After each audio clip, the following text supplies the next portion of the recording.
Amin. Tetap berdiri. Para pelayan silakan duduk. Tidak usah keluar, duduk di dalam saja untuk dengar firman Allah. Jangan ada di pastori, silakan duduk di sini. Dengar pesan Tuhan. Puji Tuhan. Tetap berdiri. Angkat Alkitab saudara. Baik di smartphone atau Alkitab yang biasa, angkat tinggi-tinggi. Karena ini adalah satu-satunya senjata kita. Amin. Ya, ini hanya satu-satunya senjata kalau saudara belajar dalam kitab Efesus, firman Allah, pedang kawanya itu firman Allah. Cuma satu-satu, jadi pergunakan dengan baik. Ya, mari saudara mengulang apa yang saya katakan. Kita akan deklarasikan jadi dengan suara yang keras. Ya, saudara mengulang apa yang saya katakan. Aku percaya Alkitab adalah firman Allah. Aku percaya Alkitab adalah firman Allah. Aku percaya Alkitab akan mengubah hidupku. Aku percaya Alkitab akan mengubah hidupku. Aku percaya Alkitab akan membawa aku dari kemuliaan kepada kemuliaan. Aku percaya Alkitab akan membawa aku pada kemuliaan kepada kemuliaan. Aku percaya Alkitab akan memberkati aku. Aku percaya Alkitab akan memberkati aku. Dan aku akan memberkati banyak orang. Dan aku akan memberkati banyak orang. Di dalam nama Tuhan Yesus. Dalam nama Tuhan Yesus. Itu terjadi. Itu terjadi. Buka bersama-sama dengan saya Kejadian pasal 22.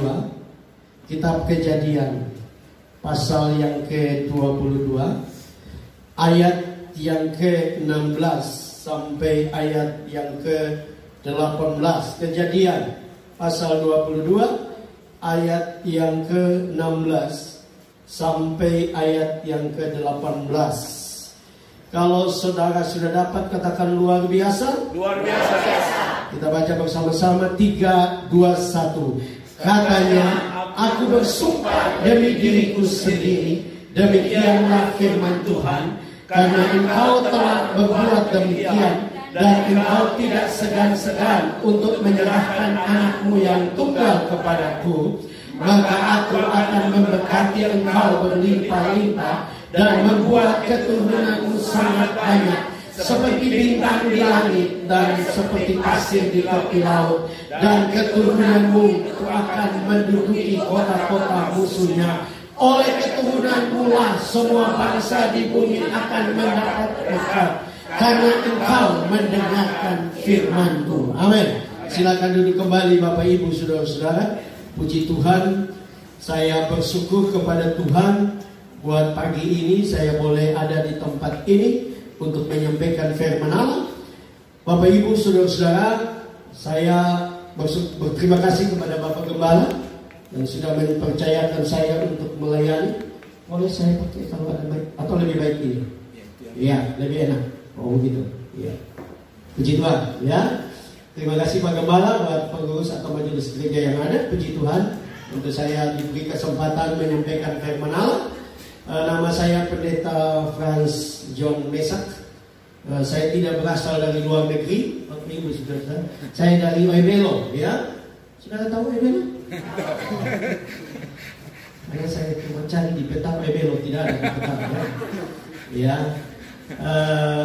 Istri saya sudah pernah khotbah di sini sekitar 4 atau 5 tahun lalu. Kalau saudara ada pada waktu itu, saudara bisa lihat bahwa istri saya cantik. Amin. Amin. Kayak tidak yakin. Nah, Bapak saudara bilang tidak cantik. Nah, karena dia cantik, saya ganteng, saudara. Amin. Amin. Loh, kan kalau dia cantik, dia dapat saya jelek, itu kan kesialan. Ya. Nah, dia dapat saya ganteng, dia beruntung, saya dapat dia cantik, saya beruntung. Amin. Puji Tuhan. Ya.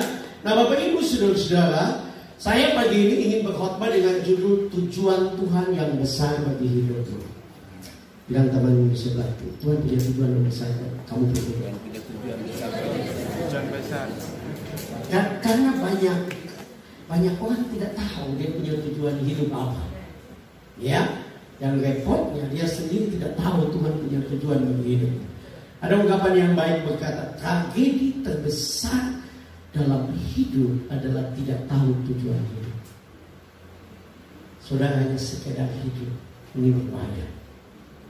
Hanya bertahan hidup. Ya, itu yang ungkapan orang Jakarta, hidup tak mau mati enggan. Ya. Karena tidak tahu tujuan hidup. Nah, Tuhan punya tujuan hidup yang luar biasa dalam hidup kita. Beberapa tahun yang lalu heboh di dunia dengan buku The Purpose Driven Life, hidup yang diarahkan oleh tujuan. Ya. Nah, Allah punya tujuan bagi kita. Tidak peduli saudara seperti apa, tidak peduli kondisi saudara seperti apa. Kalau kita baca Alkitab, sebenarnya dari Kejadian pasal yang ke-11 ayat yang terakhir, di situ dikatakan Tera tinggal di Haran dan mati. Sebenarnya yang dipanggil pertama oleh Tuhan itu Tera, bukan Abraham. Abraham hanya melanjutkan. Tetapi Abraham menjadi luar biasa karena dia tahu tujuan Tuhan bagi hidupnya. Saya tidak tahu saudara duduk di sini tahu tujuan hidupnya. Ini berbahaya.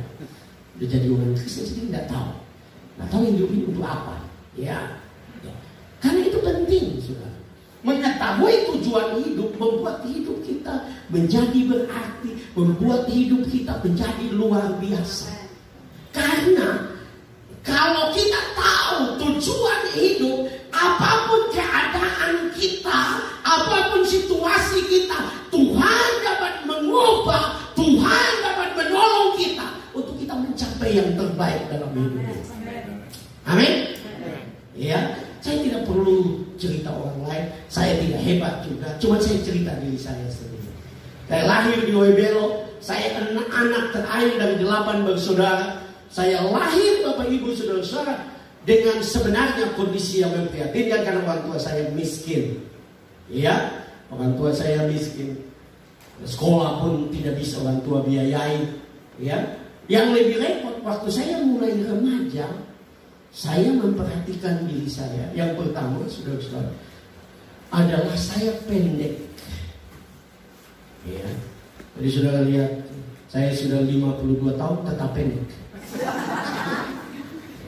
Karena katanya pertumbuhan berhenti pada usia kalau salah 18 tahun.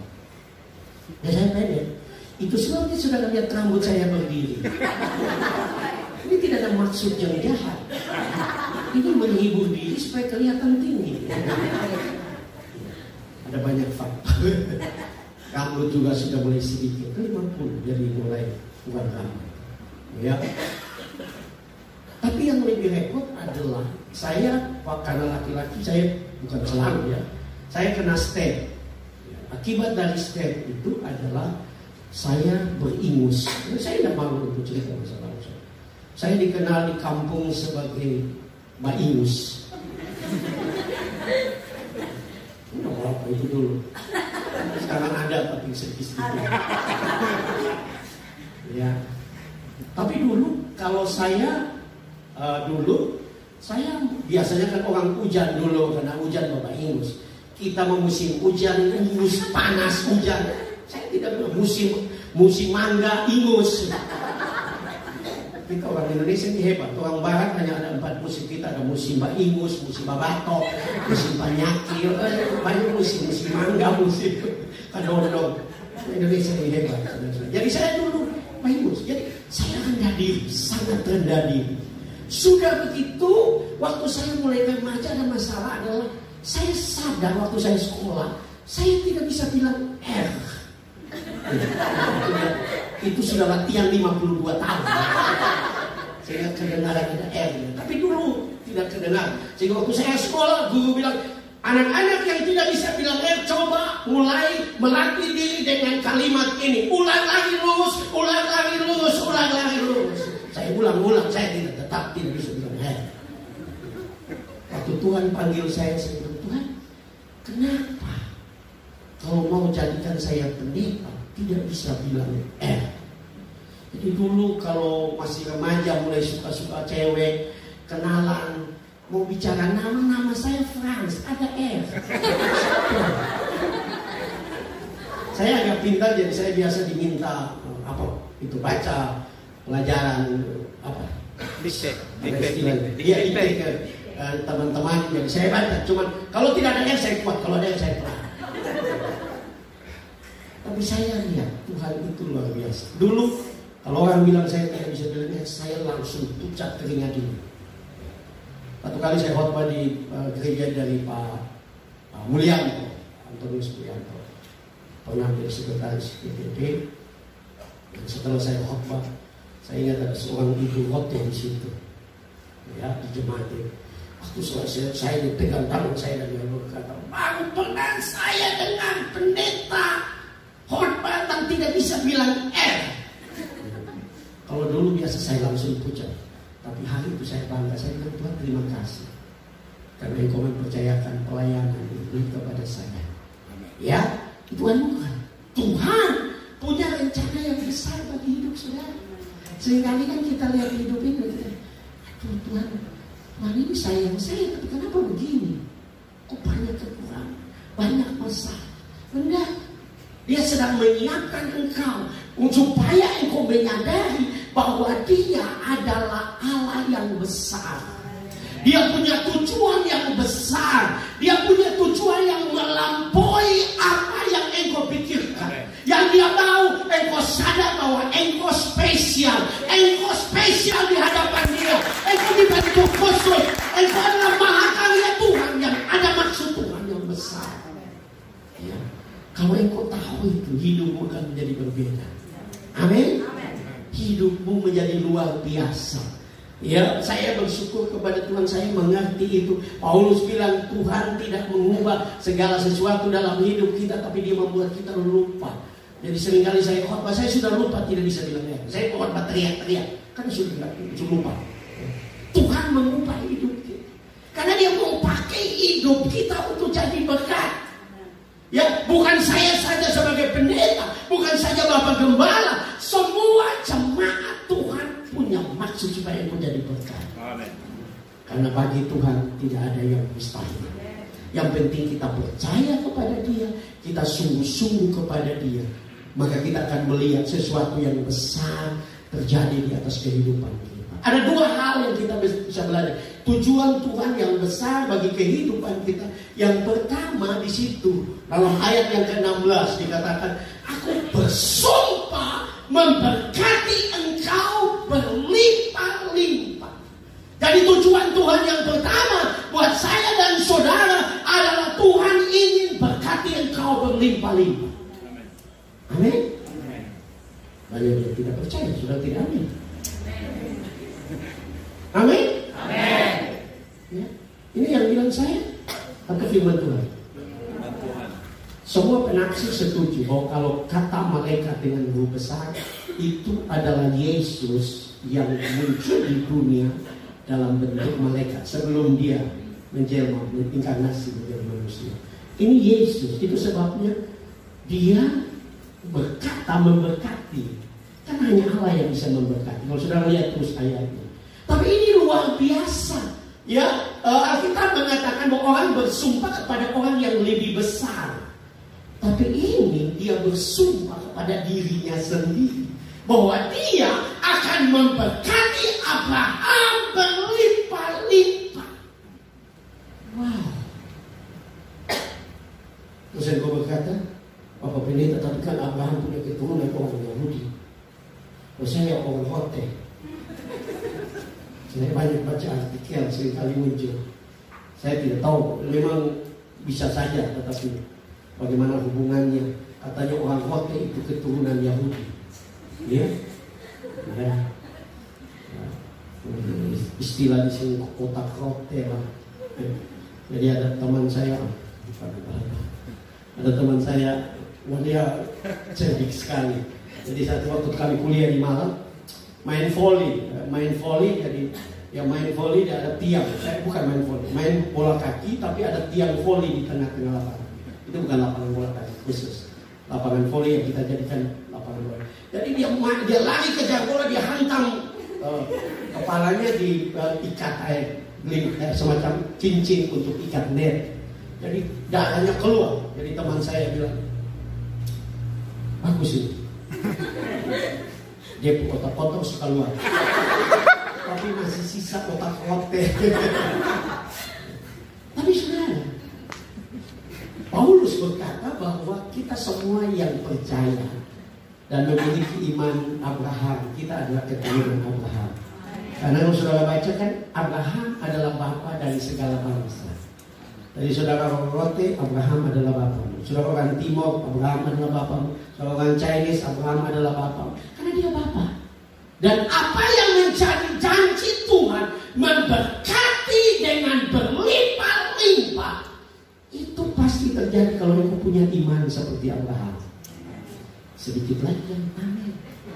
Yang pertama, saudara bukan keturunan Abraham, saudara tidak memiliki iman Abraham. Iya kan? Amin. Tuhan mau engkau diberkati. Ini bukan saya loh. Jadi jangan tuduh saya ini pendeta Frans bawa izin kemakmuran. Nah, ini Tuhan yang bilang kok. Nanti kita akan belajar lebih lagi. Karena ini yang Tuhan mau. Nah, kata diberkati, berlimpah-limpah di dalam bahasa Ibrani itu dari kata barak. Barak itu bukan saja diberkati berlimpah-limpah, tapi dibuat menjadi masyhur, menjadi terkenal. Tujuannya apa? Bukan untuk kebanggaan, supaya saudara jadi kesaksian. Amin. Masa ibu ketua persekutuan doa Batra yang amin kuat, jemaat tidak amin kuat. Masa saudara menderita di sini? Karena Tuhan yang janji. Amin. Tuhan akan membuat kita diberkati berlimpah-limpah. Ya, bagaimana caranya itu bukan urusanmu, itu urusan Tuhan. Jangan bilang bahwa pendeta bicara enak atau di Kupang ini setengah mati. Ya, benar. Ya, Alkitab mengatakan Isa pergi ke waktu terjadi kelaparan kekeringan, dia pergi ke daerah Filistin. Dia menabur. Dan dia nabur. Ini sedang terjadi kekeringan. Tapi Alkitab mengatakan dia menuai 100 kali lipat. Lalu pertama, ya, tapi mau musim kering, tanah kering, kalau engkau percaya Tuhan dapat memberkati engkau. Firman Tuhan bilang apa? Paulus menanam, ya. Apolos menyiram, Tuhan yang menumbuhkan. Tugas saudara itu menabur, bukan mengeluh. Tugas saudara itu melakukan bagian sudah. Nah, yang lebih repot kotong ini mau urus semua. Mau sudah di pertumbuhan. Ya. Jadi kalau apa-apa sih bicara pertumbuhan, kalau itu urus dulu, tanam dulu. Itu yang lain siram, itu tugas pertumbuhan Tuhan, tugas pelipat gandaan itu tugas saya. Amin. Itu tugas saya, percayakan. Tidak ada yang mustahil begitu. Ya. Nah, Tuhan bilang dia berkati kita dengan berlimpah-limpah. Nah, kenapa saudara? Karena Tuhan mau hidupmu menjadi hidup yang berbeda. Amin. Ayat ini dapat dikatakan paralel dengan Yohanes 10 ayat 10. Yesus berkata, aku datang supaya engkau mempunyai hidup dan mempunyainya dalam segala kelimpahan. Kenapa saudara? Saya hubungkan dengan ini. Karena ini bicara tentang hidup yang diberkati. Nah, kalau kita teliti lagi Yohanes 10 ayat 10, ada dua kata yang menonjol, yaitu supaya kamu mempunyai hidup. Hidup itu Bapak Ibu Saudara, di dalam bahasa Yunani itu ada dua kata. Kata yang pertama adalah bios. Dari bios itu muncul kata biologi atau makhluk hidup. Jadi hidup itu ada makhluk hidup. Makhluk hidup itu adalah lahir, makan, bertumbuh besar, cari kerja, kawin, ya, mati. Ya, itu sama, ya. Mungkin binatang tidak cari kerja tapi cari makan, ya, sama juga tonjol cari makan, toh, ya, mencari hidup, toh, ya. Saya tidak tahu ada orang yang cari mati, ya. Tapi ya, bagaimana di Papua? Ini apa? Mau cari hidup. Lah, lu di Kupang cari mati. Ya. Siapa di mana? Sini lu cari hidup, ya. Tapi saudara, hidup itu, Bapak Ibu Saudara-saudara, hidup itu ada dua. Nah, kata yang dipakai oleh Yesus itu bukan bios. Kata yang dipakai oleh Yesus itu adalah soe, bukan soe. Hidup pun soe lagi. Agak mirip tapi beda. Soe itu adalah hidup yang berguna, hidup yang jadi berkah. Amin. Suami jadi berkat buat istri. Istri bangga atau papa. Ya. Kita bangga dengan luar biasa. Ya. Jadi kalau kita laki ini dulu pacaran di bawah pohon mangga, dibebas saja, berkata-kata juga, sampai waktu bilang sayang, terlalu sayang sampai bilang tayang. Terlalu sayang. Itu keluar dari hati. Ya. S berubah menjadi T. Terlalu sayang. Tapi waktu sekali, itu sifat ini. Ya. Tidak boleh. Sebelum kawin sama, waktu kawin sama, sampai tua sama. Amin. Berubah. Ya. Ya. Ada yang bilang begini, waktu suami istri kawin, yang suami berdoa, ya, supaya istri berubah. Ya, enggak, supaya istri tetap. Biasanya istri berdoa supaya suami berubah. Karena sebenarnya laki-laki itu dia pandai waktu pacaran. Baik sekali. Waktu berjalan, kaki tekai di batu, ya, ini batu. Tapi setelah kawin dia kaki lagi pacar. Hukum mata di mana? Biasa lewat di situ mata kau. Artinya mulai hal sepele. Nah, Tuhan mau supaya kita punya hidup itu berguna seperti hidup Yesus, jadi berkat. Suami jadi berkat buat istri, istri jadi berkat buat suami, anak-anak jadi berkat buat orang tua jadi berkat buat anak-anak. Jangan orang tua bekerja jauh, papa mau pergi mana? Papa mau pergi sabu. Oh, lebih baik papa pikir. Kalau papa di dalam rumah itu kotor seperti neraka. Kalau itu terjadi, itu ada sesuatu salah besar dalam hidup. Ya. Bagaimana aku bisa menjadi saksi? Aku sendiri tidak bahagia, ya, tidak bahagia. Orang bilang, Pak Pendeta, tapi Tuhan Yesus kan marah. Tuhan Yesus itu pernah marah sampai banting-banting meja. Cuma Tuhan Yesus 33 tahun marah satu kali. Banyak orang Kristen itu marah tiap saat. Anjing lewat marah, kus lewat marah, babi lewat marah. Pantas penyakit banyak. Kalau bilang salah setan, saya tidak salah, mesti jaga. Tuhan mau supaya hidupmu berkelimpahan. Yesus berkata supaya engkau mempunyai hidup dan hidup dalam kelimpahan. Tadi malam juga saya sudah bilang, kelimpahan itu dari kata perisos.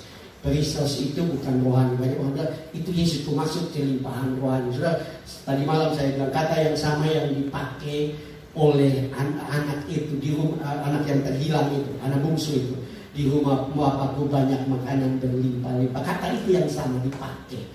Nah, makanan artinya jasmani, betul kan? Dan tidak bisa ditafsirkan rohani saja. Artinya Tuhan mau berkati kita berlimpah-limpah. Tapi kita mesti tahu bagaimana seorang yang dapat diberkati berlimpah-limpah. Kita belajar dari Abraham yang mendapatkan sumpah. Karena janji boleh janji, tetapi kehidupan iman yang nyata dalam kehidupan sehari-hari harus kita lakukan seperti Abraham. Nah, saya cepat saja, saya tidak diberitahu jam berapa selesai. Saya biasa khotbah lama karena saya dosen homiletik, jadi banyak bicara, tambah orang rote bulu. Jadi kalau saya khotbah biasanya istri saya ada di bawah selama dia mau 7 jam, ya. Nah, saudara bukan istri saya, jadi jangan 7 jam. Tetapi sekarang, ya, Tuhan mau supaya kita seperti Abraham, sederhana, tidak sempurna. Abraham tidak sempurna. Sekalipun dia bapak segala orang.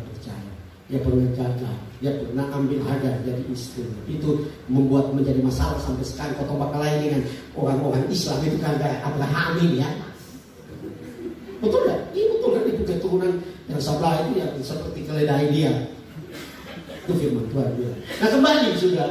Bagaimana sikap Abraham yang membuat dia diberkati? Yang pertama ada ketaatan. Kalau saudara baca pasal 22 dari ayat pertama, waktu Tuhan bicara bawa anakmu dan persembahkan di salah satu gunung di daerah Moria. Alkitab mengatakan Abraham tidak banyak bicara, ya, Saya tidak tahu ada diskusi, ada pertengkaran tidak dengan Sarah. Nah, anak satu-satu Tuhan suruh bawa. Ya, tapi Alkitab mengatakan Abraham taat. Jadi yang pertama, kalau saudara mau diberkati, belajar taat. Yang pertama, taat kepada firman Allah. Karena itu kuncinya. Ya, Tuhan mau supaya engkau taat kepada firman Allah. Amin. Taat kepada firman Allah apapun yang Tuhan perintahkan. Ya, kalau Tuhan menyuruh untuk engkau tunduk, engkau harus tunduk. Ya, jangan tanduk. Ya, banyak jemaat tidak ada di jemaat ini. Jemaat di sini buang biasa sempurna.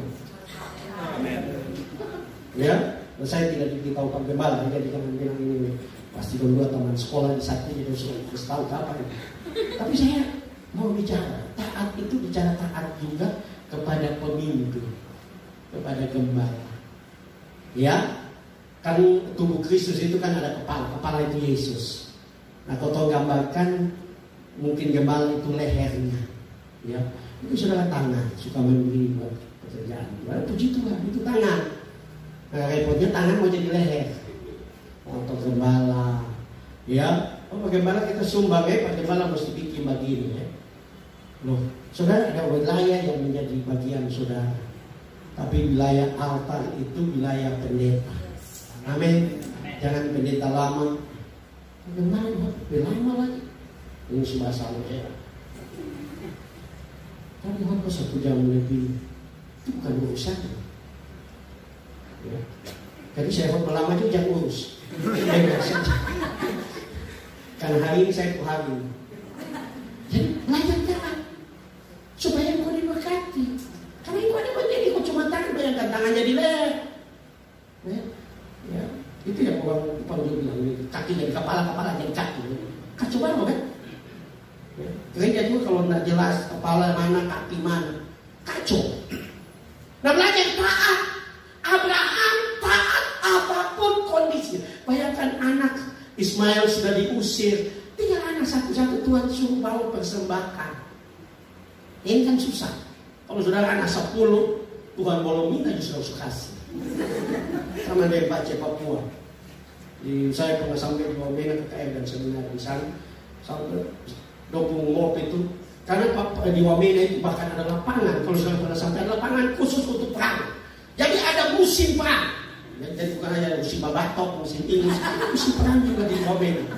Betul sudah. Jadi bulan tertentu itu dong perang. Itu sampai pernah polisi dan tentara memang dulu. Polisi dan tentara tidak mampu untuk damaikan mereka sampai misionaris harus pakai helikopter untuk naik ke atas bikin salib besar Tuhan kasih hikmat. Jadi dia taruh salib di antara dua suku yang saling membunuh. Tahu dong badan. Ya. Jadi satu kali nih Yakob ini dan Mince, ada yang mau Mince di sini? Karena mau Papua selalu Mince dari Yakob. Saya tahu mau Kupang lucu-lucu Kupang itu selalu Dorus yang siapa lagi. Tapi Mince dan Yakob itu panas 10. Jadi waktu serangan suku sebelah serang, langsung Yakob berteriak, Mince bawa itu anak-anak. Langsung Mince berteriak, Pacek kau ambil sebagian kah ini 10.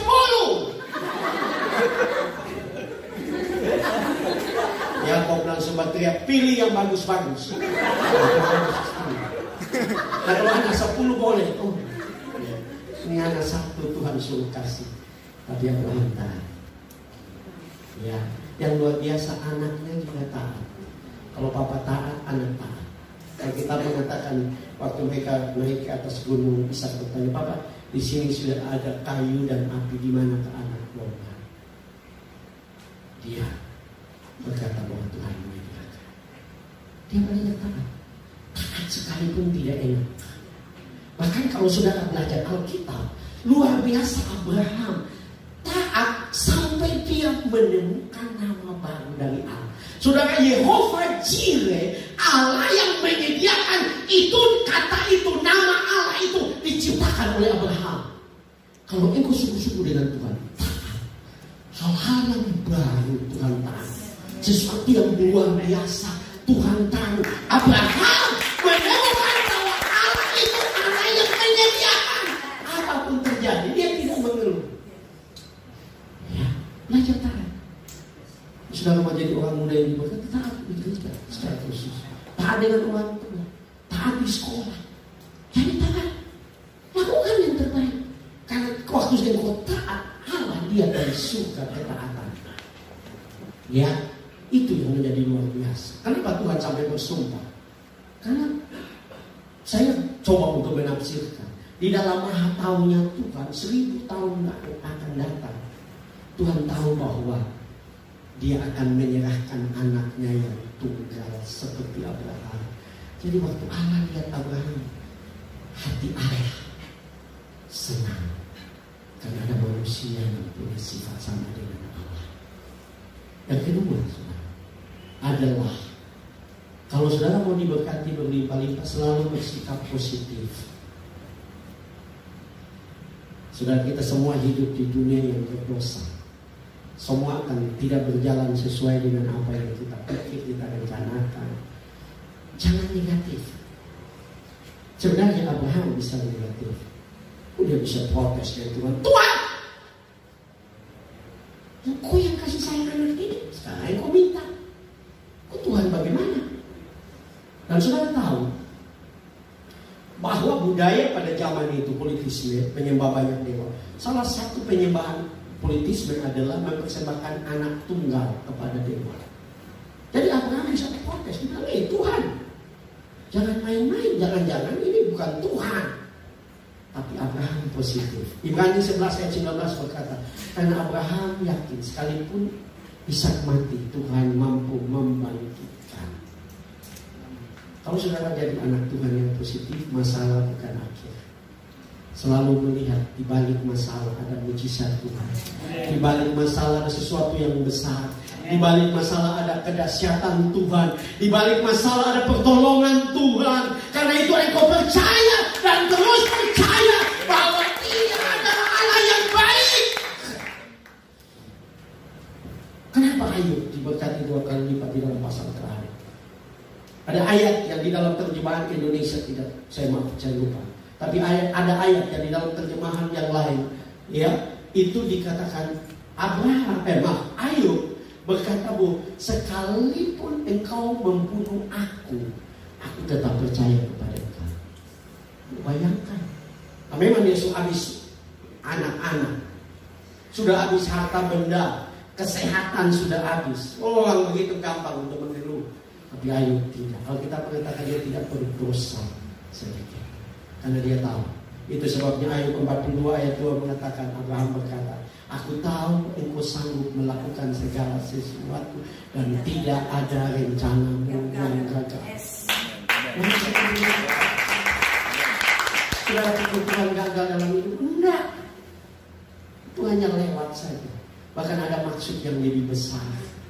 Ya, ada ilustrasi yang baik, ya, atau gambaran yang baik. Seringkali Tuhan mengambil sesuatu yang kecil dari kita karena Dia ingin ganti yang lebih besar. Cuman kita punya yang kecil, kita tahan, kita tahan sekali. Itu sebab kita tidak lihat hal-hal besar. Nah, karena itu mari kita bersikap positif. Apapun terjadi dalam hidup, dalam rumah tangga, dalam pekerjaan, percaya bahwa Dia Tuhan yang baik, terlalu baik, sangat baik. Dia mengasihi kita. Paulus berkata, kalau anaknya yang tunggal diberikan bagi kita, apatah lagi yang kita perlukan, saudara.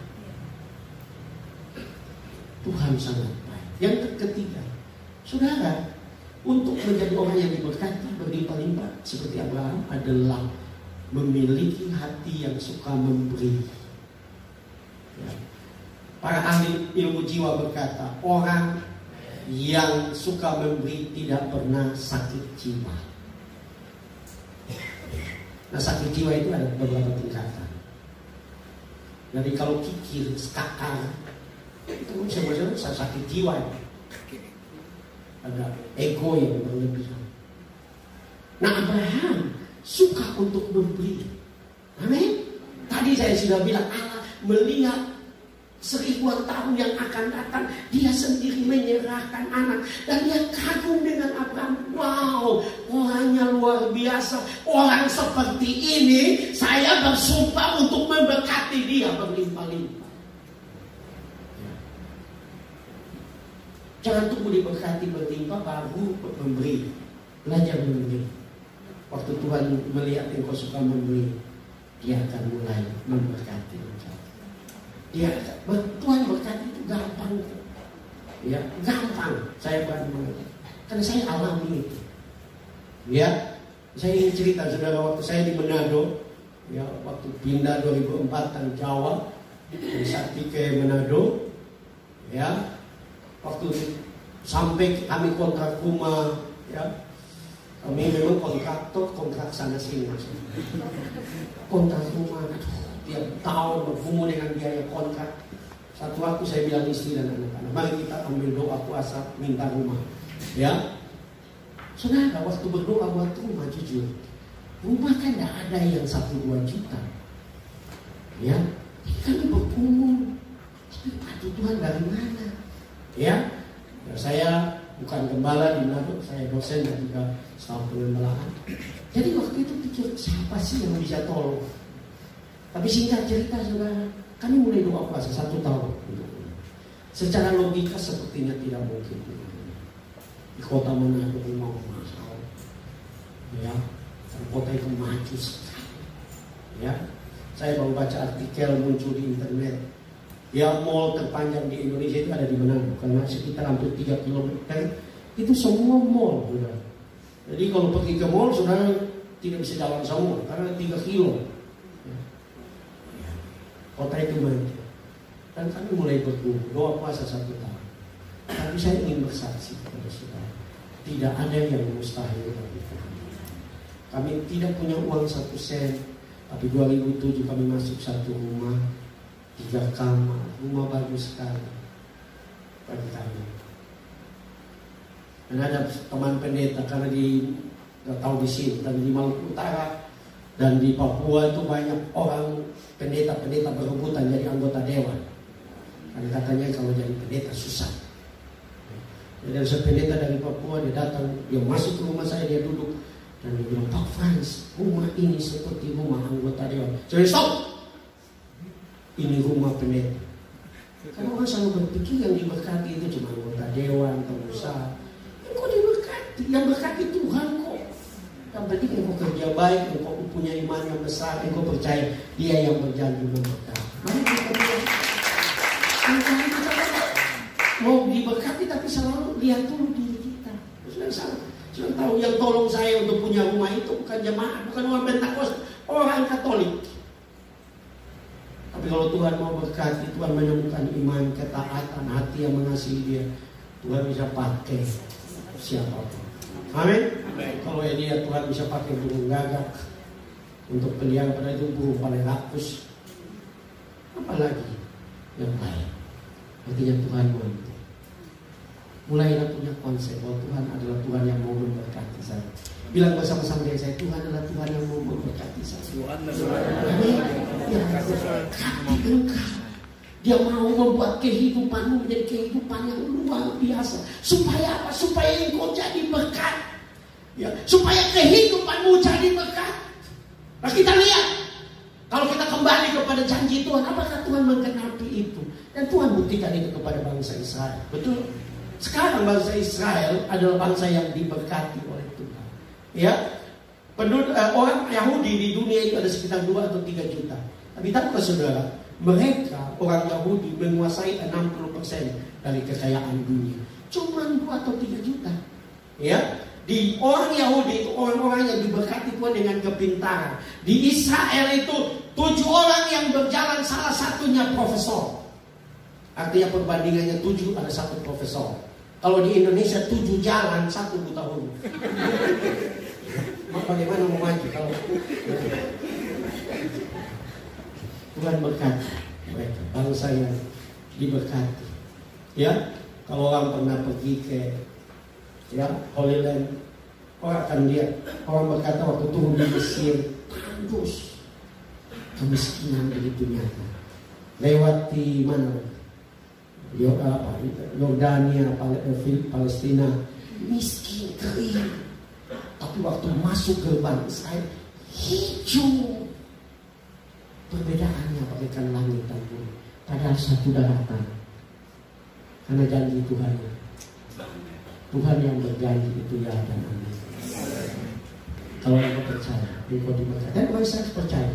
Sekalipun mereka tidak menerima Mesias, tapi mereka percaya janji Tuhan. Itu sebabnya diberkati. Kenapa kita diberkati? Kita tak percaya. Kita selalu bilang bahwa yang diberkati itu mesti sempurna, mesti sedikit malaikat. Nah, kita ini sedikit apa? Manusia, ya, sedikit. Tidak, saudara orang yang diberkati. Amin. Karena Tuhan punya tujuan. Di dalam ayat yang ke-17, 18, Tuhan berkata, ya, supaya oleh keturunanmu semua bangsa diberkati. Amin. Jadi yang kedua, tujuan Tuhan yang besar adalah supaya saudara jadi berkat. Amin. Saudara mulai jadi berkat buat orang-orang di sekitar saudara. Itu tujuan saudara, bukan tujuan saudara maafkan tidak ada gereja. Tujuan saudara datang di gereja ini jadi berkat, bukan datang atur gereja. Yang atur gereja itu gembala. Datang itu untuk jadi berkat. Sampai di situ berhenti. Kalau atur altar itu atau yang atur itu pendeta, karena Tuhan yang percaya dia visi. Nah, kembali. Jadi Tuhan mau supaya kita jadi berkat. Ya, semua kita. Seperti tadi saya bilang, suami jadi berkat buat istri, istri jadi berkat buat suami, anak-anak jadi berkat buat orang tua jadi berkat buat anak-anak. Maka surga kecil turun dalam rumah tangga. Hidupmu diberkati, hidupmu bahagia, hidupmu menikmati. Karena kita telah mentaati tujuan Tuhan. Kenapa kita tidak menikmati begitu banyak janji Tuhan? Karena kita tidak belajar taat kepada apa yang Tuhan mau. Tuhan mau supaya engkau jadi berkat. Siapapun kita. Ya, engkau tidak perlu jadi kaya dulu mau jadi berkat buat gembala. Mungkin engkau hanya punya pohon pisang beberapa pohon. Waktu engkau potong pisang, engkau ingat gembala bawa ke pastor. Itu engkau sudah jadi berkat. Ya, engkau punya sesuatu yang benar, ingat pendeta. Ya, karena pendeta doa tiap hari. Ya. Kalau sudah baca Ibrani di situ dikatakan, saya tidak tahu kenapa saya bicara banyak kali dengan pendeta. Tapi kalau sudah baca Ibrani dikatakan, hormatilah pemimpin-pemimpinmu karena mereka lah yang menjaga jiwamu. Ya, karena pendeta setiap hari berdoa buat engkau, dia jaga. Jiwa itu apa? Manusia kan dikotomi. Ya, tubuh jiwa roh kan. Roh itu datang dari Tuhan. Tapi jiwa itu pikiran, perasaan dan kehendak. Dia berdoa supaya jiwamu terjaga. Supaya jiwa jangan terganggu. Ya? Ya kan? Supaya suamimu dijaga oleh Tuhan, jiwanya lurus-lurus. Selalu ingat istri di rumah. Ya? Jiwa itu kan. Manusia ini kan dikendalikan oleh jiwa. Ya? Oleh jiwa. Sejak manusia jatuh ke dalam dosa, jiwa yang kuasai. Hingga orang melakukan begitu perasaan, begitu pikiran, ya, tidak lagi dipimpin oleh roh. Memang kalau sudah sungguh-sungguh, roh yang menguasai kembali. Tetapi kembali, Tuhan mau supaya saudara jadi berkat. Bayangkan kalau semua jemaat ini, ya, 100 lebih ya, semua jadi berkat. Wah, gampang kota Kupang dimenangkan. Amin. Gampang. Kalau kita mau jadi berkat. Ya, saya membaca artikel orang Israel sekarang luar biasa, ya, luar biasa dalam teknologi yang salah satu teknologi mereka adalah, saudara, mengubah air laut menjadi air tawar. Itu hanya Israel yang punya teknologi. Saya pernah nonton video di YouTube, ya, mengubah air laut menjadi air tawar. Coba bayangkan teknologi. Coba Indonesia kerjasama dengan Israel. Kalau dia bikin ubah air laut menjadi air tawar, luar biasa. NGT akan jadi subur. Dia kan ketemu air laut berlimpah-limpah. Soalnya ada yang minum tak? Sisa banyak. Nah, kalau diubah, saya nonton itu video. Nah, saudara, Ethiopia adalah salah satu negara miskin di dunia. Tapi sekarang menjadi negara termasuk kalau salah 6 besar ekspor sayur dan buah-buahan terbesar di dunia. Karena apa? Ethiopia bekerja sama dengan Israel untuk membangun pertanian mereka. Israel mulai jadi berkat. Saya baca satu artikel, Israel sedang bekerja sama dengan PNG, Papua Nugini, sebelahnya Papua. Itu juga negara miskin. Tapi sedang kerjasama untuk peternakan susu sapi, ya. Dan itu bisa berlipat-lipat kali ganda, ya. Nah, orang Indonesia ini, kita ini mungkin belum diberkati karena sedikit tidak ada hubungan dengan kita kecam Yahudi, kecam Israel. Padahal tidak tahu ada hubungan apa. Ya. Mengecam Yahudi, tapi masih pakai produk Yahudi. Ya. Ada kan mengecam yang lucunya, mengecam sambil menggunakan produk Yahudi. Contohnya, mengecam di Facebook tapi pakai Facebook yang dibuat oleh orang Yahudi. Mark Zuckerberg itu kan orang Yahudi, ya. Betul nggak? Mengecam Yahudi di WA, tapi yang ciptakan WA itu Yahudi. Ya. Itu sebabnya waktu UAS bilang ada jin salib. Orang bilang, kamu bicara ya, seperti menghina salib, menghina Yahudi. Tapi kamu sendiri pergi kemana-mana, kemudian beberapa minggu dia pergi ke Sudan, dia naik pesawat. Orang bilang, jangan naik pesawat. Pesawat itu dibuat oleh Yahudi. White bersaudara itu Yahudi. Karena mau pesawat terbang. Ya, bicara. Dia juga bilang, kamu jangan naik pesawat, naik onta. Anti Yahudi, benci Yahudi.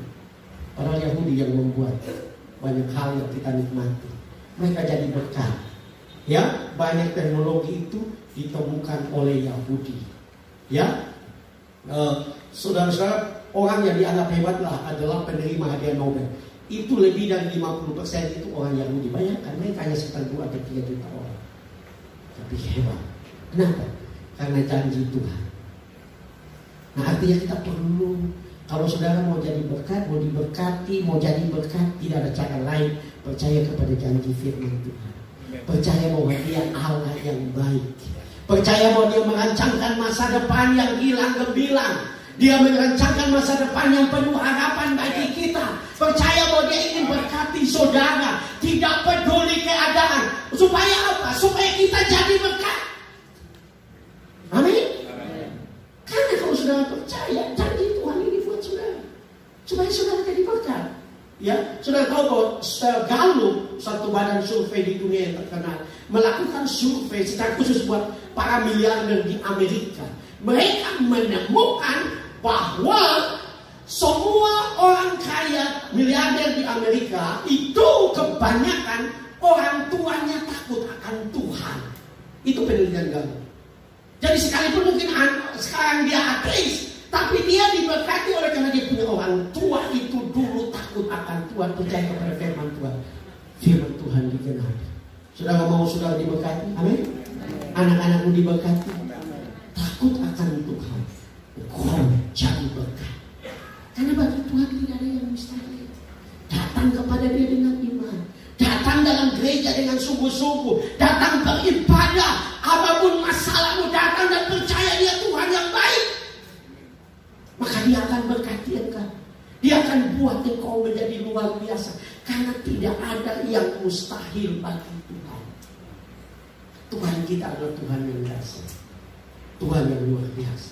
Saya akan saksikan ya seorang teman saya. Kalau saudara berteman dengan saya di Facebook, kadang-kadang saya muat orang ya, Pak Dr. Hendra Karyana S.A.M. Saudara, dia adalah anak desa. Saya kenal dekat dengan dia dari Halmahera dan Pedalaman. Dan kalau saudara lahir di Kupang masih lebih baik, tapi dia lahir di Pedalaman. Nah, memang dia ada keturunan Chinese, tapi dalam perjalanan hidupnya dia kuliah, ya dia pernah ada masalah hukum, ya orang maksudnya bermasalahkan, ya saya dengar itu. Dia pernah masuk penjara, tapi orangnya begitu mengasihi Tuhan. Ya, Tuhan berkati dia luar biasa. Tuhan mulai angkat. Ya, orang Chinese dan hidup di Maluku Utara yang mayoritas Muslim, tapi dia sungguh-sungguh dengan Tuhan. Yang luar biasa, dia punya hati yang suka memberi buat pekerjaan. Dia untuk gereja Kalvari Pentakosta Mistik. Dia paling banyak beli tanah. Dia orang yang suka beli. Dan saya melihat janji Tuhan itu ya ada benar. Ya, dari seorang daripada lama. Kemudian Tuhan mulai angkat skala lokal, provinsi. Ya, sekarang dia menjadi pengacara nasional. Dia punya kantor pengacara di Jakarta. Beberapa kali dia muncul di TV One, Selamat Pagi, ya, Indonesia bersama. Dia muncul sebagai narasumber. Dia penulis buku. Nah, kenapa saya ceritakan? Karena saya percaya dan saya melihat bahwa orang yang takut Tuhan pasti diberkati. Orang yang sungguh-sungguh taat kepada Tuhan pasti diberkati. Karena Tuhan ada tujuan. Tuhan, nah repotnya banyak orang diberkati Tuhan terus berhenti kemudian bangkrut. Kenapa? Karena mereka tidak mengerti tujuan Tuhan. Mereka diberkati bukan untuk jadi berkat, tapi mereka menaikkan standar hidup. Akhirnya Tuhan berkata, kalau begitu saya berhentikan. Karena Tuhan memberkati kita untuk jadi berkat. Amin. Supaya kita jadi berkat buat banyak orang, bagi pekerjaan Tuhan, bagi pelayanan. Dan kalau saudara sampai kepada hal ini, Tuhan akan berkati saudara berlimpah-limpah. Nah, saya pernah baca satu artikel. Saudara sekalian pernah ke Tanah Suci. Di sana itu, ya, di Holy Land. Di sana itu sudah ada dua, dapat dikatakan dua danau atau semacam laut, yaitu Danau Galilea dan Laut Mati. Nah, itu adalah gambaran daripada kalau Danau Galilea itu di situ katanya begitu banyak ikan, bahkan ada ikan Petrus katanya, padahal mirip dengan Mujair. Ya, ada ikan Petrus, banyak ikan di situ. Tapi di Laut Mati itu tidak ada satu makhluk hidup. Jadi orang melakukan penelitian, kenapa terjadi seperti itu? Kan sama-sama danau. Dan ditemukan persoalannya adalah, ya, Danau Galilea kenapa banyak ikan? Karena waktu air masuk ke danau itu ada keluar sungai. Beberapa sungai keluar dari Danau Galilea. Tapi Laut Mati tidak ada satupun pintu untuk keluar. Jadi dia hanya tertampung di situ, dia hanya menguap saja airnya, tidak pernah turun, hanya menguap. Itu kadar-kadar yang paling tinggi di dunia. Tidak ada makhluk hidup. Itu gambaran dari seorang yang diberkati dan tidak menjadi berkat. Dia masih ada, tetapi tidak ada kehidupan di dalam hidupnya. Tuhan mau supaya engkau mencapai tujuannya. Hidupmu menjadi hidup dan memberkati banyak orang. Ini yang Tuhan mau. Mari kita datang kepada Tuhan. Pemain musik sing yang seperti saya. Kita akan ambil waktu.